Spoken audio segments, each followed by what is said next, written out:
keeping you up to date with current events and news, discussing hot topics you want to hear about. Enlightening, uncensored, raw, and honest. Home of the Mind Munchies. The Thursday Exchange, every Thursday night at 7 p.m. Be there or be absolutely nowhere.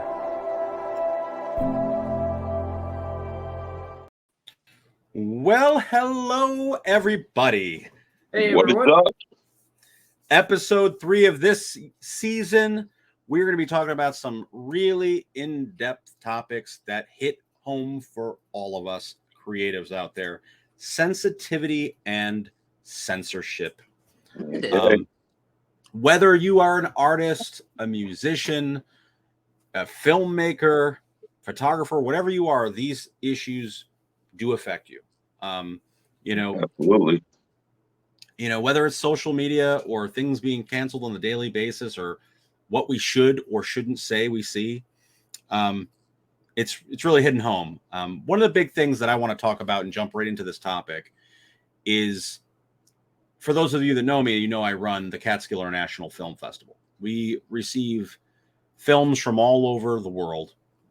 It is amazing how universal the message is each year that we get these projects. However, a lot of these foreign filmmakers, they submit their work risking everything they have to have their message told or have their message seen. So, in this last year, we had a film. I want to say it came from Iran, and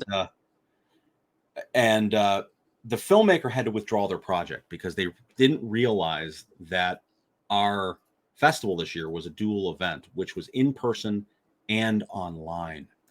And they withdrew their project. They were so thankful that they were accepted, but they withdrew out of fear of their life. They didn't want their, people to see what their message is, because they were revealing terrible truths that were going on in their home country. And they didn't want, to get incarcerated or killed or whatever. And it's really a sad thing that we take for granted here in America, our freedom of speech, our freedom to be creative and say what we got to say. Sometimes even a platform like this is impossible somewhere in the world to be able to say your message. Now, with that said, and that's the part that's hitting home for me, there are fears that are existing here in our own country now. What you can and what you cannot say. We are in a time where there are schools banning books all across America. They say, what is it? The state of Florida has the most banned books currently in our country. Now, whether you believe in the stance of the specific books being canceled, just remember, there's a flip side to that coin. Whether you're in a more conservative or more liberal state, they are canceling the opposite books. I mean, we have some really liberal states that are canceling the Bible in some schools. We have some, really conservative states canceling books like Catcher in the Rye, or books that are relative to, gender issues, gay, race identity. Stefan, you were saying something. I think your thing is muted. We can't hear you, Stefan. Can't hear you. Yeah, it muted or something. But either way, like, that to me is a major issue that we're facing with when it comes to cancel culture. At what point do we draw the line? Okay, like, we have an opinion, yet is this opinion so strong that someone else shouldn't have a voice?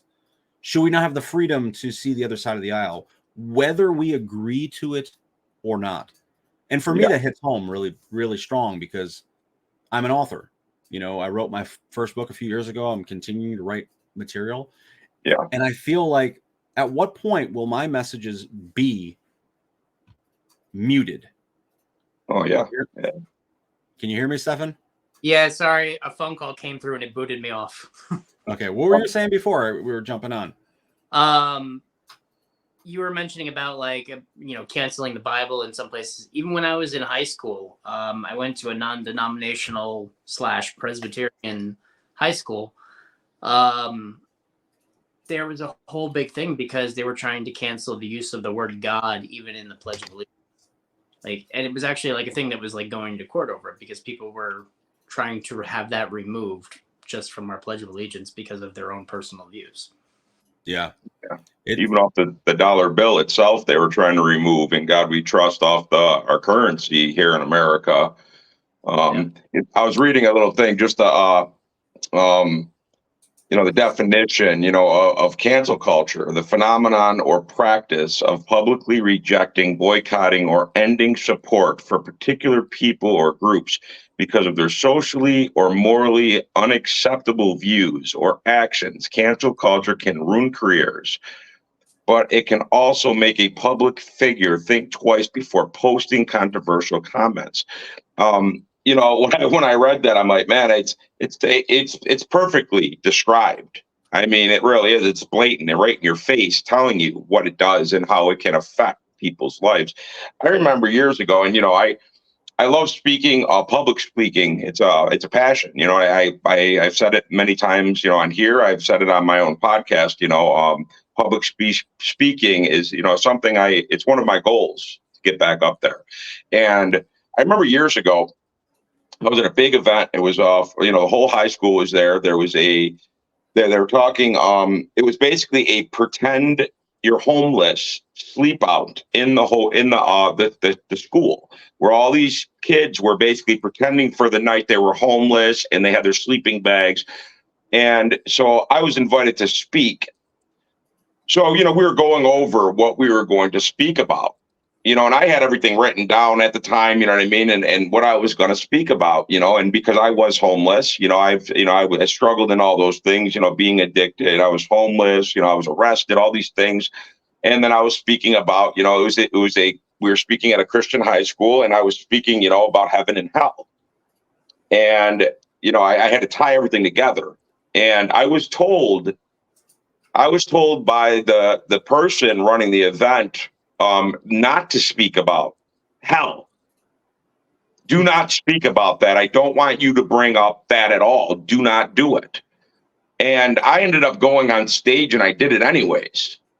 And, I got the worst looks, man. I looked over when I started and I because I'm going to be me no matter what. And it is what it is. I was willing to whatever consequences came from that, I was willing to deal with it after. But I spoke about it, and I mean, there was such a feedback after. I mean, with parents coming to me and thanking me for actually speaking about the things I was speaking about.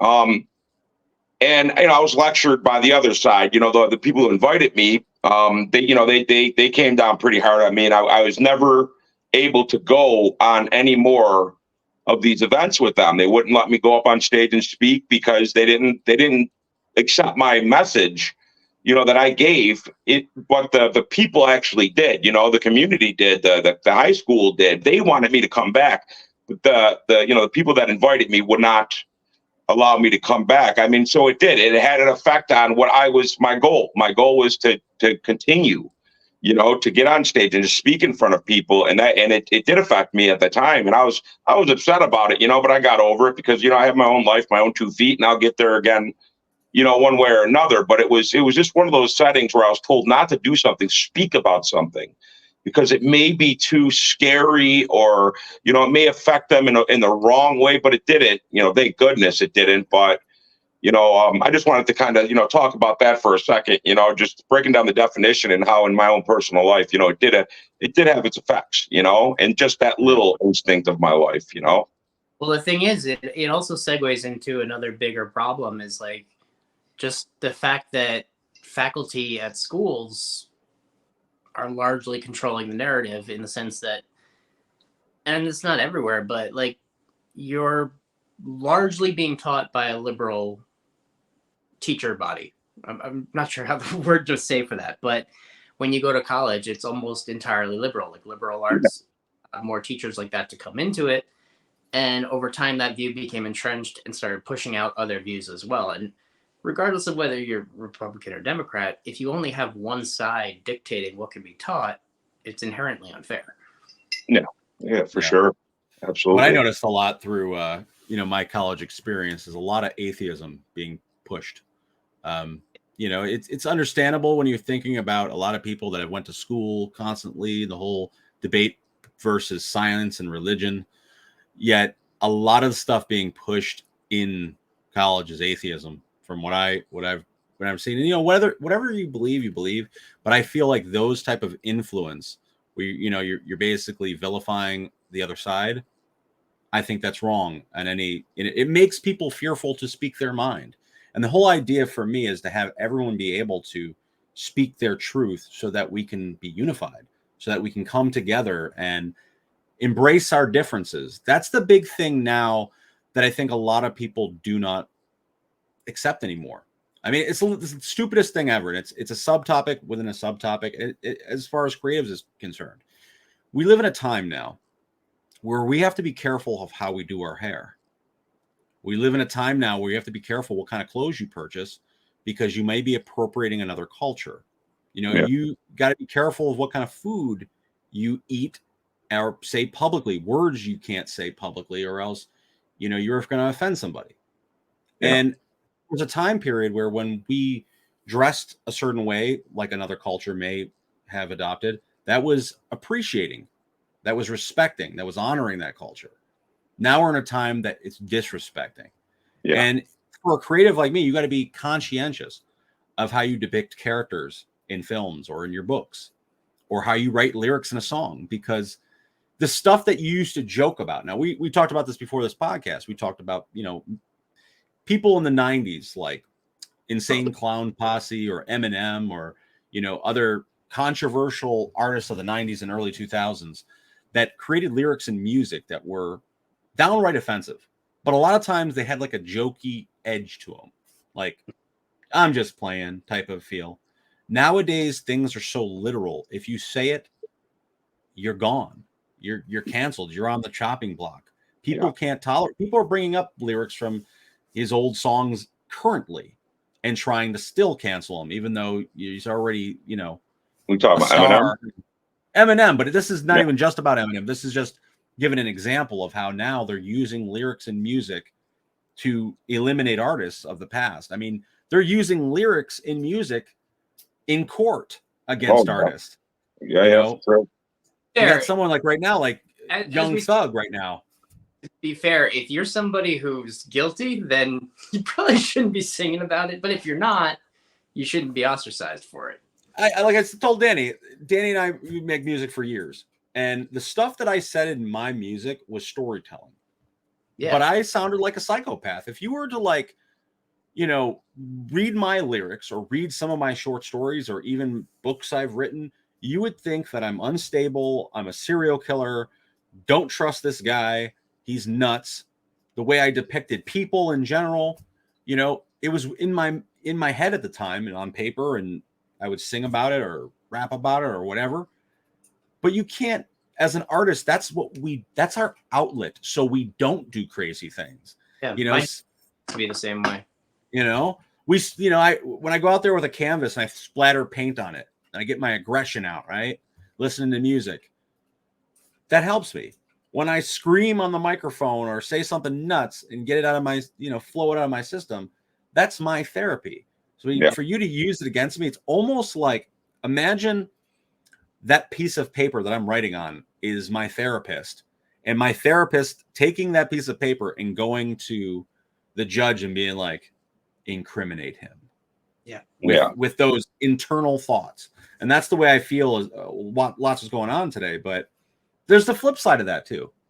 You got people like R. Kelly, who with the cancel culture, that was more of like all of his sexual allegations couldn't save his stardom, which it was about damn time. Yeah. But it opened Pandora's box as well, because now any person with an allegation can potentially destroy a career. I think the other thing that I've noticed, and we have all noticed a lot, is the changing of the language that we use, and to some degree it's normal. You're gonna have language is a living thing. Over the years, certain things are going to become part of the vernacular. 10 years ago would have been like, huh?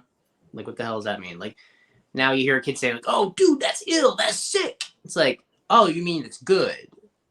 Okay, so that's what we used to call cool or rad.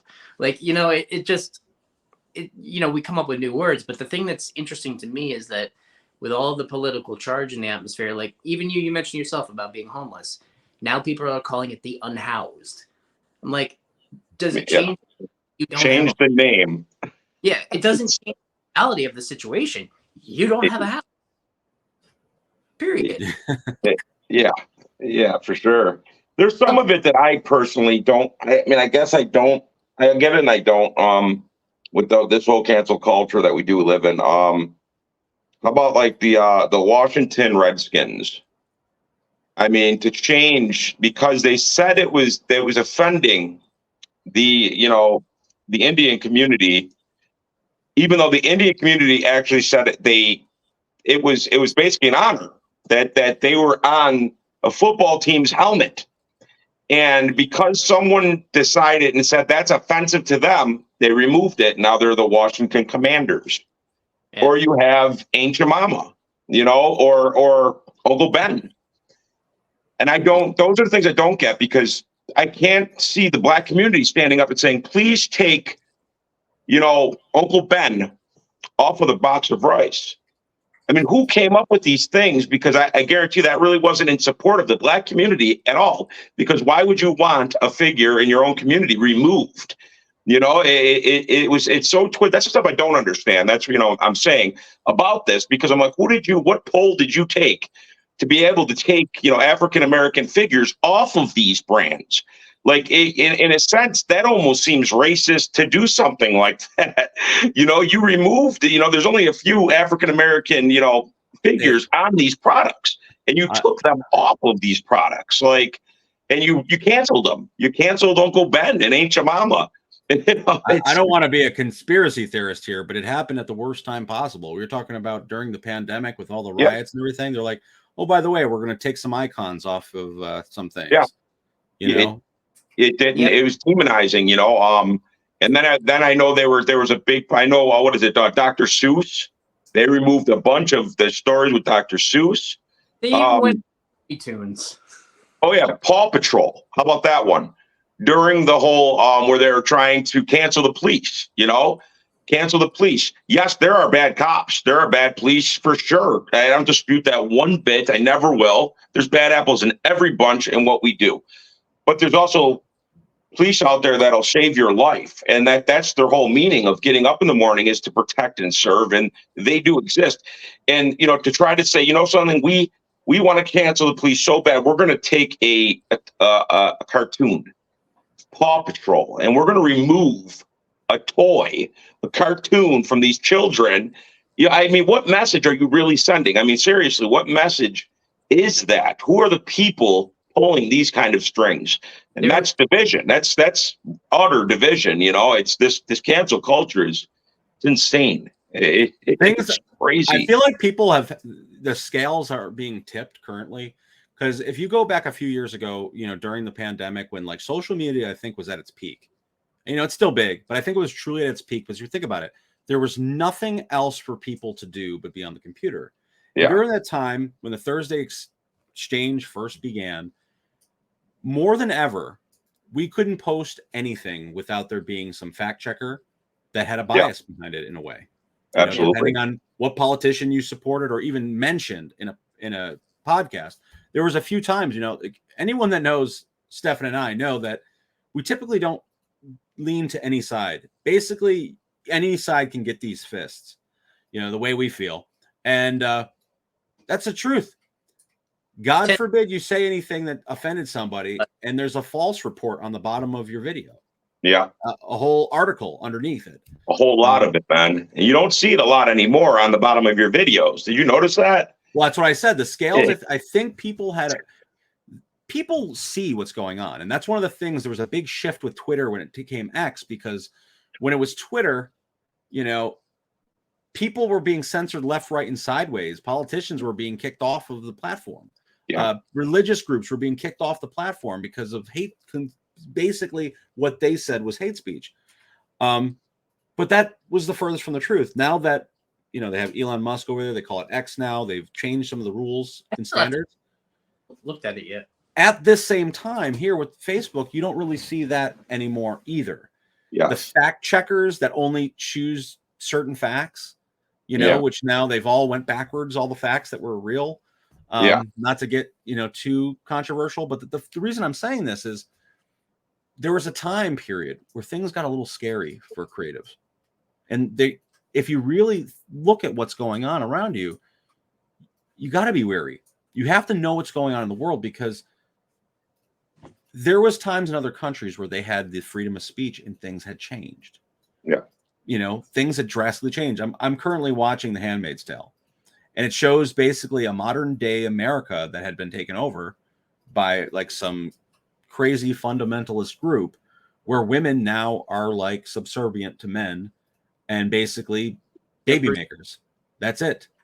You know, and I'm not even kidding you. When I turn on Hulu to watch Handmaid's Tale, there's Welcome to Beautiful Gaza, where there's breathtaking beaches, amazing culture, beautiful women, and parties. And then when you're watching it, right, it starts flickering and fading off. This is what it could have been. And it shows women in full religious garb, children holding machine guns, bombs going off everywhere. It shows you what it was in like the 1970s versus now. It had went backwards. And not saying that's where we're going, but it's a slippery slope when you're seeing books being tore off shelves, seeing different parties basically using music against people, canceling artists like they didn't exist, like erasing them. Don't even things. It gets crazy. Like, I don't remember the comedian's name, but he made a really good point where, and you know, he said it as a joke. I'm not going to do it justice, but basically he was saying that he'll support you to the day he dies, and I agree with this. I'll support you to the day I die for your right to call yourself whatever you want, to identify yourself with whatever group or whatever name or pronoun. That's your full right. But to what degree do I have to participate in your own self-image? Yeah. It's, you know, listen. The whole, like, you know, bringing up music and stuff, you know, I listen to a lot of Tom McDonald. I love Tom McDonald's music. And he brought up a good point, you know, because, you know, there obviously, if anybody listened to Tom McDonald, they would know that, you know, they've been after this guy for a while, trying to get rid of him, trying to cancel him and his music and his message.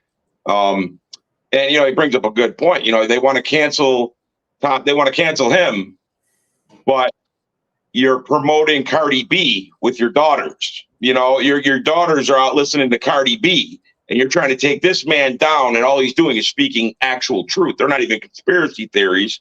He's speaking truth of things that are current events in America, you know. And I just find it funny because it's so true, you know, and that's what it's going to in this country.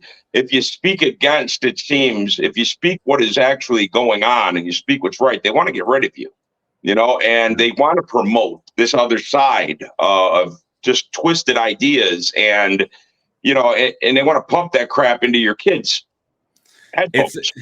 Period. Like, and when you're saying that too, you're talking about Cardi B. We've come a long way down the funnel since then. You got people like Sexy Red talking about getting knocked up, baby dad, like all types of craziness. A vulgar, but when ass becomes such a big, openly discussed thing, when did that become? You know, another thing I found, and this was just the other day, and I actually, it's one of those things where you're on social media and you get frustrated. I'm watching these, you know, I go and scroll. Usually when I'm on Facebook, I'll be scrolling to look for different content. You know what I mean? Different things I post on my page, stuff like that. And I'm literally watching, and it's like a new thing, because I've never seen anything like this, like being done through Facebook, where I'm watching their shorts, and you're seeing all these gang members stomping the piss out of this dude. And then a dude pulls a gun out and kills the dude. Like, and it's somebody's recording this, and it got posted. All these gang members literally killed the dude. The dude was dead. They showed the police there afterwards. Dude get with the tape all around. And I posted on the comment, how is this being allowed through Facebook? I was like, this is nothing but a bunch of animals. This is what we look like, a bunch of animals. I immediately got a comment where my message was taken down and blocked, and they said the wording I used was hate speech because I used the word animals. Like, what world are we living in where the video itself is people stomping a dude out and then killing him? And we're able to watch this stuff. We're able to see it and witness it, but we can't speak about it, that it's wrong. You know what I mean? And that's how bad it really seems. Like, when you speak about something that is actually terrible and they're allowing it. That's the sick part. It's sinister. They're allowing these videos to go through. But then if you dare to comment, then you're the problem. You spoke on something you shouldn't have spoke on, and you used the wrong language why that guy got shot dead. Like, what? It's crazy is because, like, Facebook is a private entity. Someone owns Facebook. So it's really, it's up to them whether they cut it off, which they should. They should. But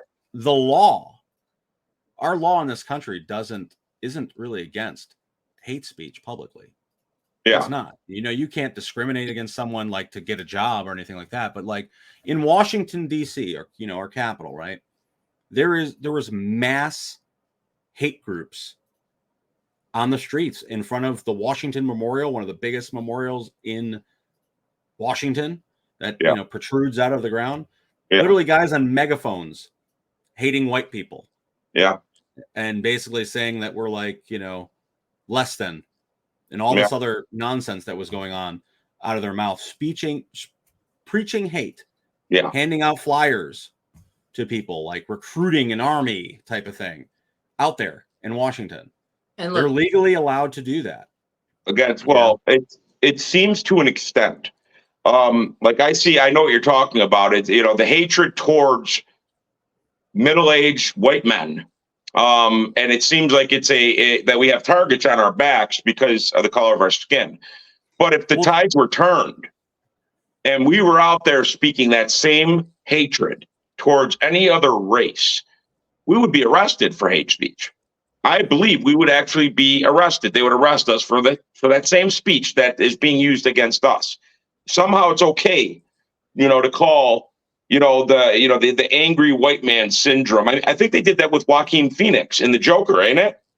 Right after the Joker movie, there was a whole bunch of backlash, because people were saying that it was almost as if they were glorifying like the angry white man syndrome. Like, and it's like, it's such a delusion. It's delusional. Like the world we're living in, that it's okay that they're putting a label on our backs. Like, and a lot of us are just trying to make it. We're hardworking, like people that just are trying to live our life. We're trying to make it. We're trying to better this world and give it something. And we're being targeted by a group, to try to cancel us completely. Like, you see that happening. I'm actually glad you brought that up because it's kind of aggravating when you do see things like this happening. And regardless of, whoever was spewing the hate speech, the only point of the matter is it's legally acceptable for you to have a protest, a gathering, and unite with people to spew nonsense. Parades, as horrible as they are and as reprehensible as they are, they're allowed to display their allegiance to a cause that is essentially murderous and evil. They got people gathering out there for flat earthers. They'll probably be out here people over there basically saying the earth is flat. So like, to be your do you. That's all I gotta say. The problem is, when you're canceling people for their opinion doesn't matter, and they're just trying to tell a story, and they're just trying to live their therapy without hurting anybody. That's where I have a problem, because like I said, there's a flip side of the coin that I totally understand certain cancellations, but there's some things out there that are socially acceptable. I mean, we were talking before this podcast and about a story that came out a few years ago where a guy was self-publishing books on how to basically get away, find legal loopholes to groom children and molest children legally. Like legal loopholes. To me, that shouldn't be a thing. That should be like people learning how to build weapons. For what? Why are you doing that? Why is that knowledge open for the public? Like for real. You're going to do harm to others. Same thing with children. Like the whole idea of that is wrong. Dude, you can learn how to grow and distribute drugs on YouTube. Yeah. I mean, and what is it there for? I mean, it's there to create criminals. Like, why is it there? To me, it's really sickening because what they're doing is they're making it socially acceptable. Yes. Because I think a lot of the people, you know, it's kind of crazy. They talk about the whole, you know, Hollywood pedophilia, and they talk about all that nastiness that goes on. It kind of sounds like they're making it socially acceptable, so we don't have to worry too much about it. You know, it's not a big thing. You know, just children. No, it is a thing. Oh yeah. It's a problem. You shouldn't be publishing that material because, like, I remember trying to find an editor for my book, right? You know, a few years ago, and I had a really, really tough time finding an editor for my book. You know, one of the big things you do when you try to find an editor is you sent them the first few, you know, chapters. And within the first few chapters, there's a depiction of like a brutal rape and all types of like other chaotic things that happen in my life. People were writing me back like, you know, due to the fact that you didn't send a warning label, I will refuse to read the rest of this. Professional editors, or like writing me basically like this content is, you know, I can understand if you have trigger warnings or whatever, but it became so challenging for people. I was told by a few to remove the entire segment of the book because it was unnecessary. And even still now, like I'm still trying to work on the new book, and I have other scenes in there that you got to be careful who you hire and who's in your creative circle, whether that's musically, whether that's other photography people, other business partners, because sometimes their agenda is in control of your master work, your final product. Yeah. And it's like I said, a tug of war of creative differences, but they make you believe that you're in the wrong. You're going to offend somebody. You're stepping on, and then you become stepping on eggshells. I found myself going through the draft of my new manuscript, Xing out things that I've worked so hard on just to appease this one person who was somewhat offended, or they made me feel like I was offensive or like a big meathead. When it really, I don't think was the case. Yeah. They got, you know, you're talking about like the whole Hollywood and like making it socially acceptable. I mean, how about The Sound of Freedom, the movie? Look at that. You want to talk about being canceled. You know, did you hear some of the stories like behind that, the opening night of that show around the whole globe? That what was happening during the showing of The Sound of Freedom, you know, which is exposing the sex trafficking and everything else. It's a true story. And they were literally people are sitting in the theaters. I mean, this is all public stuff. People can look this up themselves. And there are countless, you know, accounts of people being in theaters all across the country where they're watching the movie and then the screen goes black, or the fire alarm gets pulled and they're telling everybody they had to leave, couldn't watch the movie. You could look these things up. It's actually true. You're talking about there was such a pull to cancel that movie, like where people weren't able to go and see the movie. And I mean, that's just horrible in itself. But you talk about like an artist, you know, that he put something out to try to bring awareness. You know what I mean? Jim Caviezel, he was the actor in it, you know, trying to bring awareness to something. I think Mel Gibson was actually producer of it. And, you know, it was just something to see like how they were, you know, they didn't want people to see that movie. And, you know, it's really twisted, you know what I mean? Because there's so much truth in that movie and they were trying to almost hide it. So they went to such extents to censor it, you know, and, you know, thank God a lot of people did get to see it. But I mean, you talk about censorship. I mean, that's one very recent, you know, that The Sound of Freedom, you know, it's very recent, you know. Yeah. It's great. It's great that you brought up that movie because one of the big things that I really love, And there's two sides of the coin when you deal with documentaries. But Stefan, you do some documentary style filmmaking. Yeah. One of the things I find really intriguing about documentary style is you typically get both sides, whether they're pro or con, in an event. So like you did some intense pieces to documentaries in the past. Mm-hmm. That kind of reveals the truth, don't you believe, when you're seeing both sides like that? If you do it properly. Which you're talking about, just to refresh my memory.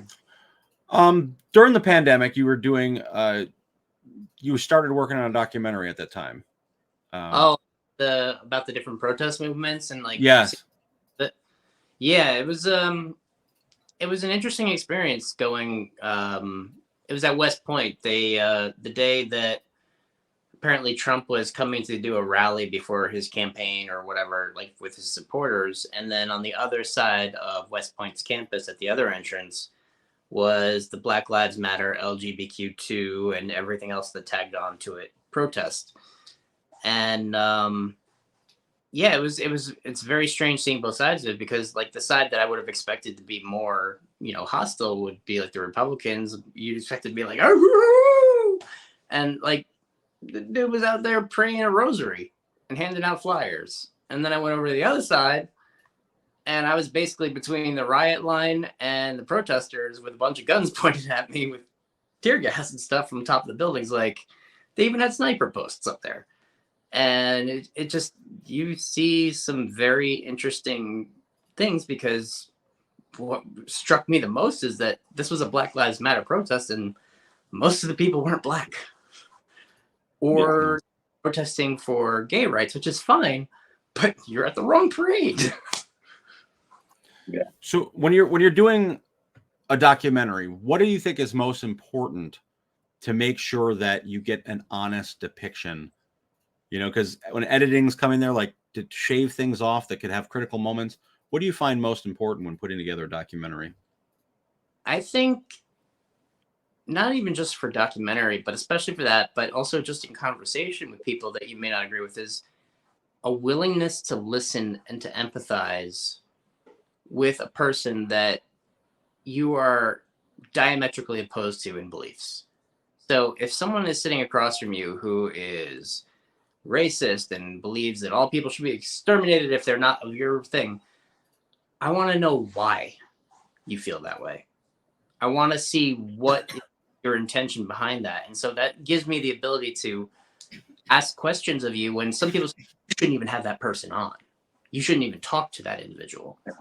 Like, well, why not? It brings change. That's where change comes from.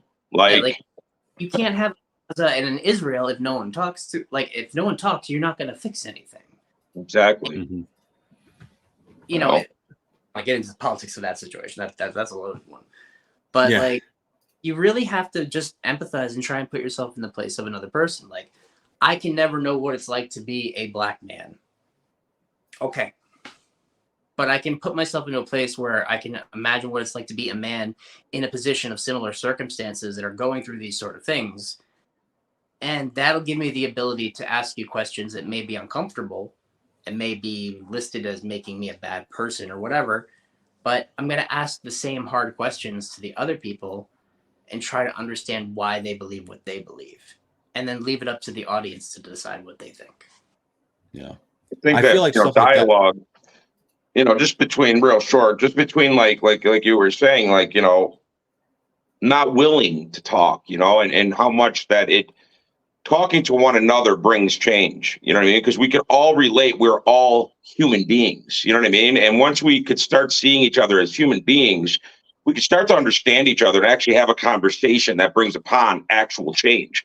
And there's a divide that's almost like unwilling, to buckle on either side. And it's dangerous, it's very dangerous, because you're not able to grow as a country. We're at a standstill as a country, not able to sit down and have a conversation with one another because it's just not happening, Go ahead, Charlie. I know you're going to say something.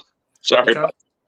I was just going to add on to the point with what Stefan was talking about with the documentaries and stuff, because the reason I brought up the whole documentary is the idea of seeing opposing views. And a lot of times, a lot of the topics you are dabbling with are sensitive issues.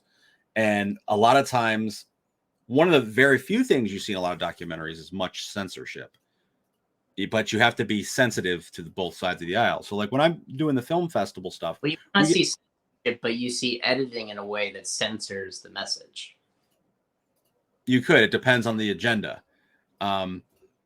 That's why I like really non-bias style documentaries. I can't stand when you get a political documentary where it's clearly in favor of someone and they sugarcoat, their favored politician to make the other one look bad, or, it's really crazy. Like, I don't want to get into crazy politics, but if you see any documentaries that are on Netflix, you can best believe they're 100% left-leaning. 100%. I mean, Obama is one of the producers on there and owns like a stake, I believe, in Netflix, right? He has so many programs on there. So everything's left-leaning, whether you like it or not. So like, you're not going to go on there and you're going to get an honest view of a conservative thing. Which, if that's your cup of tea, that's your cup of tea. But like, for me personally, I like documentaries that kind of tell the uncomfortable truths, the honesties of situations. Like, if you have a political documentary, chances are it's favored. If you have a religious agenda of some sort in that documentary, it's going to be leaning towards the facts you choose are going to be in there. But one of the things that I really enjoyed about the film festivals, when we're seeing films submitting projects, documentaries from all over the world, you see like these universal messages of how they deal with the same situations that we're dealing with. When the economies are flipping upside down in all the different countries, you see how like poverty is hitting their country and how their people are dealing with it, how war affects them, whether it's the same war we're fighting or another one. See how war affects their people in times of chaos. And those are like the honest views that I like seeing, and they're uncomfortable to watch. And that's this censorship that I'm talking about that I don't believe in, because if we don't see these atrocities, if we eliminate histories, like there was a time period where like you get the people out there that don't believe the Holocaust existed, or they try to delete that from like history, and people are like, oh, they can't delete that. Genocides have been eliminated in the past. I know, where like history books. Like, I lived in Germany for a year, and so like I felt obligated to go to Dachau while I lived in Munich, because it's literally on the outskirts of the city.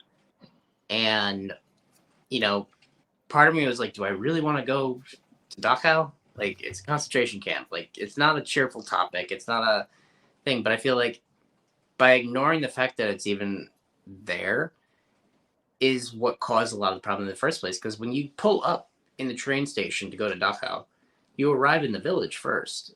And it's a sweet, humble little looking European town.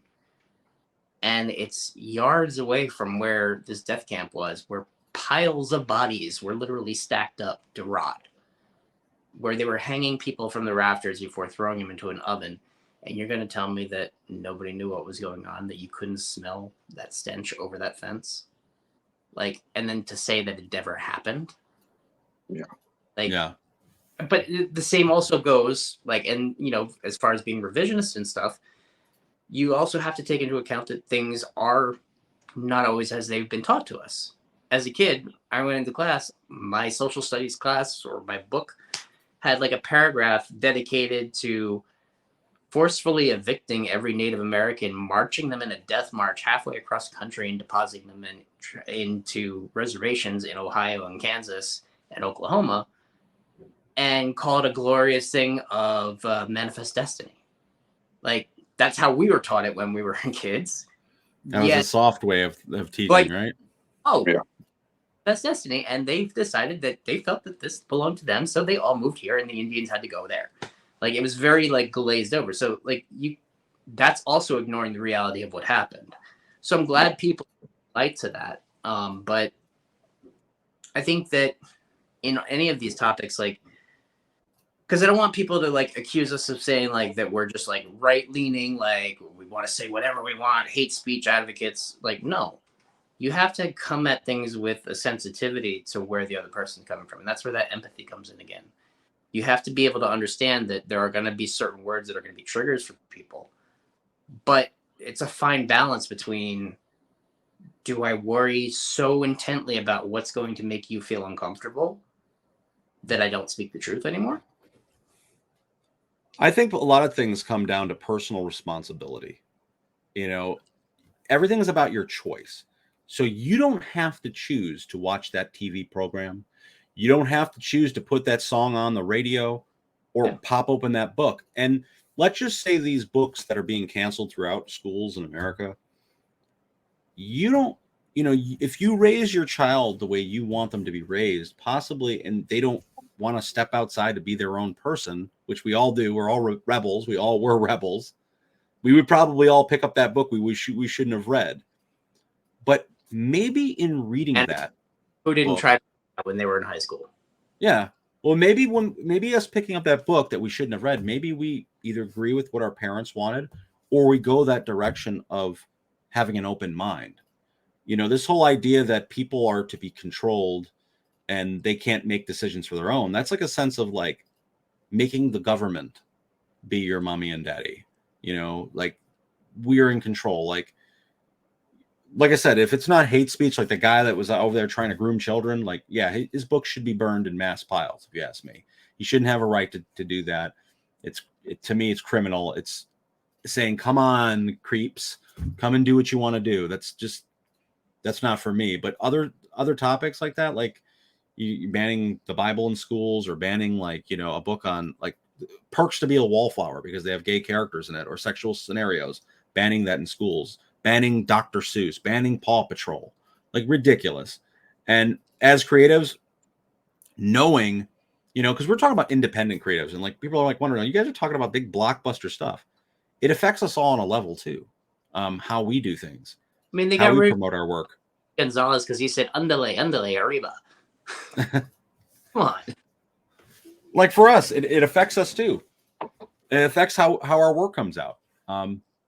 The reviews you get in your projects. I remember with my first work, this is 10 years ago, guys. We actually might do a special on this, not on the film, but on the 10 years of filmmaking. But during my first film, The Factory, there was some extreme moments in the film of deep hypnosis. It was my first project. It wasn't my best of work. But some of the feedback that came back after that project was released was the filmmaker has gratuitous violence, and he has a terrible depiction of women or, sexuality in his projects. Like the idea of like a creative person not able to like have fun or not able to tell the story he wants to tell. That's the first thing that we should be worried about. Like, it's one of the reasons why I really like, I love Quentin Tarantino, whether you love him or hate him. Like, I don't love all of his work, so don't get me wrong. But him as a person in interviews, like they always attack him on the gratuitous violence or the language or sex or whatever's going on in his film, because he'll say have really uncomfortable conversations in his projects. But one of the things I respect about him is he says, if you don't like it, change the fucking channel. Just like that. Period. I don't get it. The one interviewer was really trying to pry. The same interviewer, I don't forget his name, but he tried to like take down Michael Jackson in a terrible way years prior. The same interviewer was prying him, like saying, like, aren't you responsible for the narrative, for pushing the gun narrative and violence in America? And he's like, I'm not responsible for any of that. I'm creating entertainment. Yeah. I'm a filmmaker. That's what I'm doing. I'm having fun. I'm having a great time. I'm telling my stories, and that's that. And that's the way I go into it. But you can't say it doesn't hurt when people try to take it the other way. But what's crazy about this whole conversation is, even though I was talking about like documentaries and stuff, the truth is, and I'm kind of ashamed of it at this point, but I ended up not posting that documentary for fear of the repercussions of it. Yeah. Some things are good too. Like as a creative, I think everything comes in time.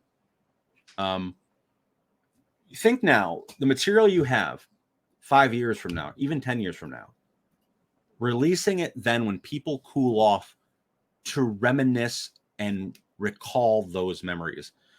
one of the things that happens too quickly nowadays, and this is like a subtopic within it, is things happen so fast.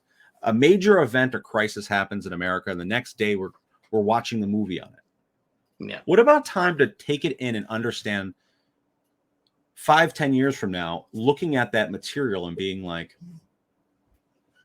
maybe their viewpoint has totally changed then. They see a totally different outlook now. Like, Danny, you've probably created music that you released quick, or some music that you've held on to, and you're like, maybe this isn't the right time for it. But if I hold on to this for maybe a few months, seasons change, maybe views change on certain topics, then I release this, it could have a totally different outlook. Yeah, I mean, absolutely. I mean, even there's, when it goes to music, I mean, it's a good example. I mean, even some of the music that I've wrote recently, like, and a couple months ago, that I really was scratching my head. Should I release it now? You know what I mean? Will it come across a certain way? It's almost like, what Stefan was saying about how he didn't release certain stuff because almost you feel a sense of, are people going to accept this? Like, are people going to appreciate this? And you don't want to come out and embarrass yourself or feel embarrassed of other people. But there's stuff, even with my podcast, there's episodes that I have that I never released, that I still have that I will release, at a different time when the time is right, because I know at that time it wasn't right, but it will. Same with the music, same with my book. You keep pushing me to, get your book done, and it's in the works, and it will be done. But I obviously at the right time, it's got to be done at the right time. But yeah, I mean, because I get an effect even with my podcast. There's personal people, that'll cancel you for no reason. They look at you for what they believe you were when you were a kid, and now they see you and they can't accept. You understand? And it is almost a point of personal cancellation of people that you wouldn't think are out there to completely shut you up, but. I post some things and I notice I'm getting comments right after, subliminal comments right after the fact. And then I notice, I dig a little deeper and I realize that the same people have blocked my channel. Like, you know what I mean? It almost goes like you said, Quentin Tarantino, if you don't like it, don't listen to it. And I've said that a million times, but instead, people carry this like resentment against you, looking at you from what you used to be. And they can't accept the person you became, that you are now. And they'll cancel you for that too. It's almost the same stuff like with the whole Donald Trump thing where they digging up his past and saying, hey, he said this about a woman, 10 years ago, 15 years ago. I mean, and they're trying to cancel him for that. You know what I mean? It's just, it's that almost that kind of similarity. You're looking at somebody's past and not looking at who they are now, So when it comes to like me releasing things, I do want to make sure that I'm releasing them at the right time. And there is a fear that I release it at the wrong time, and it's going to come out totally different right now than it would if I do it, ahead of, down the road a little bit, So I'm more cautious of that nowadays in this society we live in, or how to even, when you're speaking and what to say, I'm very cautious. And don't get me wrong, I'm not going to not say what I want to say, but at the same time, there's a time and a place to say things. And to speak, how you want to speak and what you want to say, One of the big things about this podcast that's kind of resonated with me over this past hour is something that Stefan said towards the beginning of the podcast. A lot of people listening in probably are thinking that we're like, we just want to say whatever we want to say. But the truth of the matter is, language has changed over the years, and the way we address things has certainly changed. There is a bit of sensitivity that wasn't here in the past, and that's actually a good thing. Yeah. We used to be super offensive with one another and super disrespectful. My nickname, but there wasn't conversations in the aftermath. My nickname when I was in middle school was Fat Fuck. It's the truth, man. It's the truth. Yeah. And people weren't afraid to say it. Made me feel terrible. I understand why people are against fat shaming, but we have made some progress. Yeah, we've made progress, and that's not like for someone to be destroyed over that or to be that fearful. My advice to other creatives out there is to just push your work make sure your vision is being told. You know, like we talked about in the last podcast, and we're kind of tying it in with the teamwork aspect, is that you're going to have many people helping you go for your vision. And it's not just filmmaking, whatever it may be, you know, whether it's music, whether it's writing a book, whether it's, you know, getting a collective of photographers for an event. You have to kind of meet at some middle ground so that your vision gets told. Because, like I said, everyone has their own prerogative and own agenda, and you don't want your vision muted or censored for someone else. You know, just be conscientious of the world around you. Be educated of what is offensive in today's world. You know, you don't have to step on eggshells, but don't be ignorant either. You know, I see a lot of people out there that are all gun-ho, like, I want to say whatever I want, wherever. Try me. Go to certain places in America and run your mouth a certain way. See how that gets you far. You're going to, like, what did Mike Tyson once say, right? Like, everyone's brave until they get punched in the mouth. There you go. There you go. So think like that, you know, don't be too sensitive, but make sure that you have a bit of sensitivity and respect, because there should always be a tone of respect in whatever you do. If you're doing that, I think you can never go wrong. I mean, that's my piece for tonight's episode. Just remember, people, if you know that what you're going to say is going to hurt someone unnecessarily, even if you believe that, you know, saying it the way they want is against your own beliefs, you know, sometimes it's worth it just to comply and say, okay, I don't want to hurt you. But then there are times that you got to remember to just be like, no, this is what I want to say, and I should be allowed to say it. Yeah. And I'm going to go back to the whole dialogue. That communication, I think, is the key. It's the key in your own house. You know, it's the key in your workplace. It's a key everywhere, is communication, to communicate what's going on internally with one another, so people can get out the junk with you, and you guys could work together to try to better society. Instead of trying to cancel everything, you know, we could all get together and try to make it a better world to live in, where we have a deeper understanding of one another. So, you know, I think dialogue is huge. You know, with that being said, guys, I want to thank you guys for joining us tonight, and make sure to like, comment, subscribe, and share everywhere. Follow us next week. We're going to have some big topics to discuss with you guys. And like I said, have a great night, everybody. Peace.